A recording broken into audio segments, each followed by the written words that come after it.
Hello नमस्कार, स्वागत आहे तुमचं माझ्या मीना ब्लॉग या यूट्यूब चॅनलवर. तर आज सकाळपासूनच व्हिडिओला सुरुवात केली आहे ना. तर सुरुवात पण झाडांपासून केली आहे. मी औषध मारलेलं होतं यांनी, किती छान फुटले ते पण. आणि ह्या गावठी गुलाबाला आहे ना खूप फुलं येतात, पण मग त्याचे आहे ना पाकळ्या नाजूक आहे, ते लगेच तुटून जातं. हे बघा इथं गोकर्णाला सुद्धा फुलं आले आणि ह्या गुलाबाला बघा किती फुलं आली, भरपूर फुलं आले याला. आणि हे बघा हे सफेद फूल गुलाबाचं, तर सफेद फुलाला पण छान अशा कळ्या आलेल्या आहे आणि फुलं पण आलेली झाडाला. आणि हे बघा आईने रोप लावलेलं होतं ना मिरच्याचं, तर ह्या कुंडीत पण लावलेलं होतं मोठं, मी बैल याच्यात ठेवलेली. आणि हे बघा याच्यात बी लावलं होतं, तर हे 2-3 मस्त आले. आणि हे बघा इथं आहे ना याला कळ्यासुद्धा आल्या. आणि ह्या सोनचाफ्याला पण आहे ना असे दररोज 2-3 फुलं राहत आहे, फुलं आलेले. आज एकच फुल दिसते सोनचाफ्याला. आणि मस्त आपल्या ह्या गुलाबाला सुद्धा हे बघा फुलं आलेले मस्त, आबोली गुलाबाला छान असे गुलाबाची फुलं आलेली. कटिंग केलेली होती त्यामध्ये यांनी. आणि आम्ही हे गावाहून आणले होते मागच्या वेळेस, गावाला गेली ना तेव्हा हे गुच्छचं जास्वंद आहे. तर हे बघा मस्त फुटलं हे पण असं. आणि याच्यात पण आहे ना 2-3 काड्या आहे, 4-5-6 काड्या आहे अजून मिरच्याच्या. आणि हे बघा याच्यात पण आहे ना हे रातराणीचं झाड आहे, तर त्याच्यात पण आईने आहे ना ही मिरच्याचे रोपं लावलेले होते. हे बघा इथं पण आहे ना 2 रोपं लावलेली ना, तर मस्त झाले ते रोपं. आणि हे बघा त्याला सुद्धा अशा छोट्या छोट्या कळ्या आल्या बघा.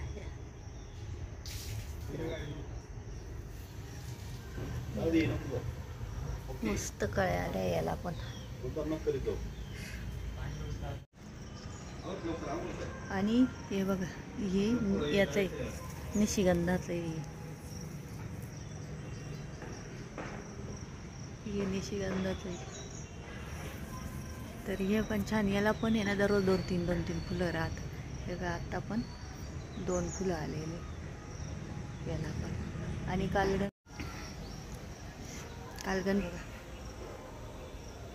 कसे मस्त सगळ्या गुलाबाला, हे 2-3 ना गावठी गुलाबाची किती फुलं आलेली याला पण, भरपूर आलेले. आणि या फुलाचा तर आकार इतका सुंदर आहे, लवकर खराब नाही होते वगैरे, खूप असं कमळाच्या याच्यासारखं दिसतं. चमेली गुलाबी हा, तर खूप छान फुलं येतात याची. सगळ्या गुलाबांना मस्त फुलं आलेली आहे. आता कट केले तर याची काडी ही तोडून टाकायला लागेल, ही एक खराब झालेली. याला पण हे बघ कळ्या आलेले मस्त.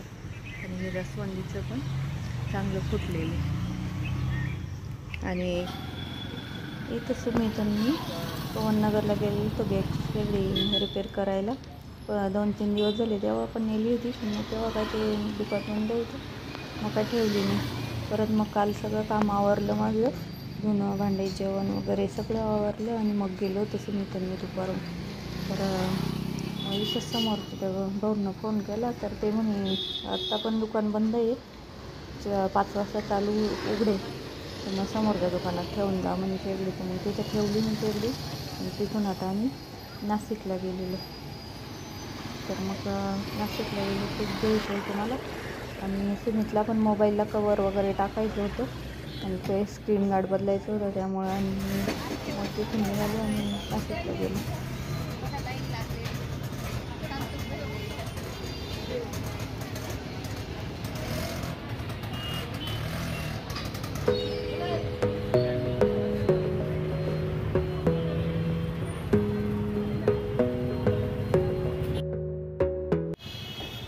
तूप घेऊन निघाल्यानंतर इथे MG रोडला आलेलं होतं. समोर सुमितला पण मोबाईलला कवर टाकायचं होतं आणि स्क्रीन गार्ड टाकायचं होतं, तर मग आलो होतो इथं.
तर घरी आलोय, नाशिकला गेलेलो होतो, तूप आणलं, हे बघा गाईचं तूप अर्धा किलो तूप आणलं आणि गॅसची शेगडी पण आणली रिपेअर करून. आज परत नेली होती, त्या दिवशी नेली तर तेव्हा दुकान बंद होतं, मग आज परत घेऊन गेलेलो होतो.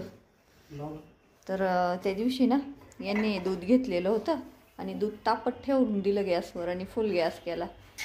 तर सगळं दूध उतू गेलं ना, तर हे शेगड्या खूपच इथं खराब झालेली ती एक, मग ती पण घासून काढली मी. आता सगळी पुसून घे चांगली.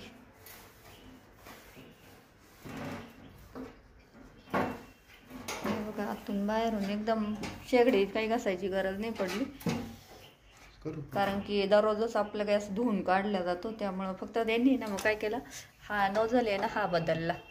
गॅस बंद व्हायचा ना तर तो नोझल बदलला.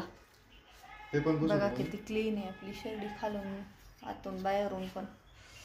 हां ये बर्नल घे पुसून, ओला आहे ना तो, तिकडच्या याला लावायचं. चला तर आजचा व्हिडिओ इथंच संपवते, मोठा. भेटूया पुढच्या व्हिडिओमध्ये. तोपर्यंत बाय बाय.